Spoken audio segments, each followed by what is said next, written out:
അസ്സലാമു അലൈക്കും വറഹ്മത്തുള്ളാഹി. അൽഹംദുലില്ലാഹി റബ്ബിൽ ആലമീൻ. വസ്സലാത്തു വസ്സലാമു അലാ അഷ്റഫിൽ മുർസലീൻ വഅലാ ആലിഹി വസഹ്ബിഹി വസല്ലം. ഇത്തിബാഉ സുനനി റസൂലില്ലാ. റസൂൽ കരീം സല്ലല്ലാഹു അലൈഹി വസല്ലമ തങ്ങളുടെ സുന്നത്തിനെ നാം ഹയാത്താക്കും. അള്ളാഹുവിൻ്റെ റസൂൽ കരീം സല്ലല്ലാഹു അലൈഹി വസല്ലമ തങ്ങൾ ഇഷ്ടപ്പെട്ടതായ റൂട്ടിലൂടെ നാം സഞ്ചരിക്കുവാനും നാം ശ്രമിക്കുക. തൊപ്പി വെക്കലും താടി വെക്കലും പുരുഷന്മാർ വെള്ള വസ്ത്രം ധരിക്കലുമെല്ലാം തിരുനബി സല്ലല്ലാഹു അലൈഹി വസല്ലമ തങ്ങളുടെ തിരുസുന്നത്താണ്. അത് നാം പിൻപറ്റുകയും അവിടുന്ന് നിരോധിച്ചതിനെ തൊട്ട് നാം വിട്ടു നിൽക്കുവാനും നാം ശ്രമിക്കുക.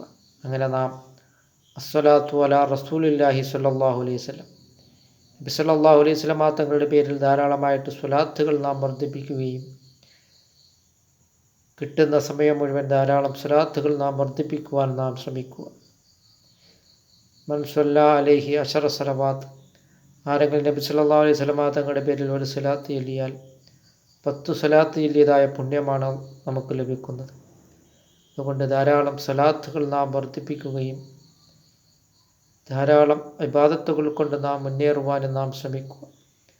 അതുകൊണ്ടാണ് സയ്യിദുനാ മുഹമ്മദുർ റസൂലുള്ളാഹി സല്ലല്ലാഹു അലൈഹി വസല്ലമ തങ്ങൾ പറഞ്ഞിട്ടുള്ളത്, ഒരു മനുഷ്യൻ മരണപ്പെടുമ്പോൾ വയബ്ക അമലുഹു, അവൻ ചെയ്തതായ സൽക്കർമ്മങ്ങൾ മാത്രമേ അവനിൽ അവശേഷിക്കുകയുള്ളൂ എന്നാണ് സയ്യിദുനാ മുഹമ്മദുർ റസൂലുള്ളാഹി സല്ലല്ലാഹു അലൈഹി വസല്ലമ തങ്ങൾ പറഞ്ഞിട്ടുള്ളത്. അങ്ങനെ നാം റസൂൽ കരീം സല്ലല്ലാഹു അലൈഹി വസല്ലമ തങ്ങൾ ഇഷ്ടപ്പെട്ടതായ റൂട്ടിലൂടെ നാം സഞ്ചരിക്കുകയും ധാരാളം സൽക്കർമ്മങ്ങളും ഇബാദത്തുകൾ കൊണ്ട് നാം മുന്നേറുവാനും നാം ശ്രമിക്കുക.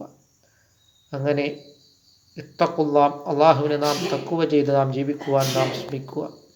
അല്ലാഹു തആല നമ്മുടെ എല്ലാ സൽക്കർമ്മങ്ങളും അല്ലാഹു തആല കബൂലാക്കുകയും ചെയ്യുമാറാകട്ടെ.